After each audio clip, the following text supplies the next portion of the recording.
Mến chào các bạn, hẳn ai cũng biết đến vị tỷ phú nổi tiếng Jack Ma. Ngoài thành công trong công việc, xây dựng nên đế chế Alibaba và tập đoàn tài chính công nghệ Ant Group hùng mạnh, ông cũng tạo động lực cho rất là nhiều bạn trẻ theo đuổi ước mơ của mình.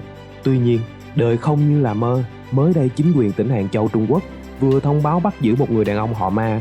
Dân tình lập tức xôn xao bàn tán khi mà nhiều người suy luận rằng Hàng Châu là nơi đặt trụ sở của nhiều tập đoàn công nghệ Trung Quốc, trong đó có Alibaba và Ant Group do tỷ phú Jack Ma đứng đầu. Thông tin đưa ra là người này đã bị áp lệnh hạn chế từ ngày 25 tháng 4 vì cáo buộc có liên quan đến kích động nhằm lật đổ chính quyền và gây nguy hại đến bảo mật quốc gia. Tuy nhiên, sau nhiều giờ gây hoang mang, thông tin đưa ra đã được chỉnh sửa, tên người bị bắt đã đổi thành Mã Mổ Mổ, triệt để xóa tan tin đồn ông chủ Alibaba đã bị bắt. Trong thời điểm mà những thông tin liên quan đến vị tỷ phú này khá là nhạy cảm, thì chỉ cần một tin tức không chính thống lan truyền, cổ phiếu của Alibaba đã lao dốc tới 9,4% tại Hồng Kông, thổi bay khoảng 26 tỷ đô giá trị vốn hóa thị trường của công ty ngay sau khi xuất hiện tin đồn bất lợi liên quan đến Jack Ma, khiến nhiều người kinh doanh đứng ngồi không yên. Tuy nhiên, nhờ thông tin chỉnh sửa mà cổ phiếu của Alibaba đã tăng dần trở lại. Đây cũng là tín hiệu cho thấy sức ảnh hưởng không phải dạng vừa của Jack Ma. Về phía Jack Ma, vị tỷ phú này từng nhiều lần biến mất khỏi tầm mắt dư luận. Đến khi trở lại thì không còn những phát ngôn gây bão như trước đó nữa. Cụ thể là vào tháng 4 năm 2022, Ủy ban Kiểm tra Kỷ luật Trung ương Trung Quốc, cơ quan chống tham nhũng đứng đầu Trung Quốc đã thông báo cái việc là đang trực tiếp điều tra tầm ảnh hưởng của đế chế công nghệ tài chính do tỷ phú Jack Ma đứng đầu. Đế chế này đã bị các cơ quan quản lý chống độc quyền của Trung Quốc giám sát trong gần 1 năm và nhận mức phạt kỷ lục là 2,8 tỷ đô vì vi phạm các quy định chống độc quyền và lạm dụng vị trí thống lĩnh thị trường.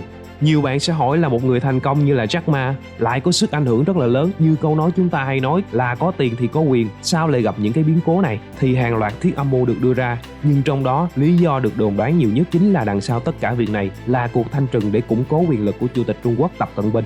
Còn nhớ vào tháng 10 năm 2020, tại một hội nghị về tài chính ở Thượng Hải, tỷ phú Jack Ma, nhà sáng lập của Alibaba đã phát biểu rằng hệ thống ngân hàng của Trung Quốc không khác gì cái tiệm cầm đồ, nhằm chỉ trích cái cung cách làm ăn chỉ biết nhận thế chấp tài sản. Đồng thời, Jack Ma đã chỉ trích chính quyền Trung Quốc chậm ứng dụng công nghệ phần mềm trong điều khiển dịch vụ hàng không. Nhiều ý kiến cho rằng những phát ngôn ấy của Jack Ma là vạ miệng, dẫn đến cái kết cục bị thanh trừng. Tuy nhiên, sự việc không đơn giản như vậy. Một lớp người quá thành đạt như là ông chủ Alibaba đang cố vươn ra vượt ngoài tầm kiểm soát của Trung Quốc. Với cách thức phát triển quá thần tốc, Alibaba đã trở thành thách thức cố gắng kiểm soát quyền lực của giới tinh hoa chính trị nước này. Và sau đó có đến 34 công ty công nghệ rất thành công tại đại lục như là Tencent, ByteDance cũng bị triệu tập đến nghe cảnh báo hãy coi Alibaba như là một bài học cho quý vị.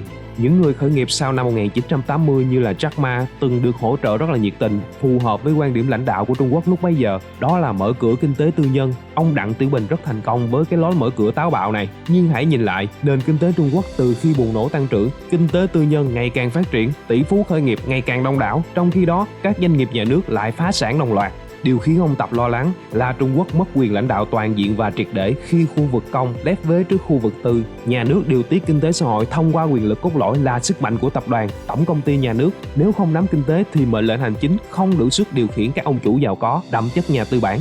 Ông Tập sắp bước qua nhiệm kỳ thứ 3, xây dựng sự nghiệp vĩ đại không kém gì ông Mao Trạch Đông và ông Đặng Tiểu Bình. Mới đây, ông cho ban hành nghị quyết lịch sử lần thứ 3, rất giàu mục tiêu và tham vọng nhưng có xu hướng thắt chặt quyền lực triệt để và toàn diện hơn cả hai vị tiền nhiệm nói trên. Những công ty công nghệ đã không còn phù hợp với khuôn khổ mới do Trung Quốc đặt ra. Theo giải thích của các chuyên gia kinh tế Trung Quốc, các công ty này không thuộc lĩnh vực sáng tạo để giúp đất nước tự chủ về mặt công nghệ. Chưa kể, Alibaba lại có 800 triệu khách hàng thường xuyên ở Trung Quốc, móc nối giữa người mua và người bán. Tập đoàn này được ví như là một tay cò vĩ đại, cung cấp cho người dân dịch vụ giải trí, nói chuyện phím nhưng thu thập kho dữ liệu khổng lồ. Mới ra đời 24 năm, nhưng mức độ kiểm soát người dân của Alibaba còn lớn hơn những gì mà Trung Quốc đang cố gắng thực hiện gần một thế kỷ qua. Hiện tại, hẳn là cuộc đối đầu gần như đã có kết quả. Bạn ủng hộ cho ai? Hãy comment chia sẻ ý kiến nha! Còn bạn nào hay mua sắm trên Shopee, order hàng tao bao Alibaba thì cũng đừng lo lắng. Điều tất nhiên là Trung Quốc sẽ không ép Alibaba đến đường cùng, mà chỉ thanh trừng những người có xu hướng bất trị như là Jack Ma. Ai tuân theo luật chơi thì mới có thể tồn tại. Cảm ơn các bạn đã xem video. Nếu các bạn cảm thấy hay và hữu ích thì đừng ngần ngại đăng ký kênh một video, like và chia sẻ một video. Chỉ một video mà thôi các bạn nhé.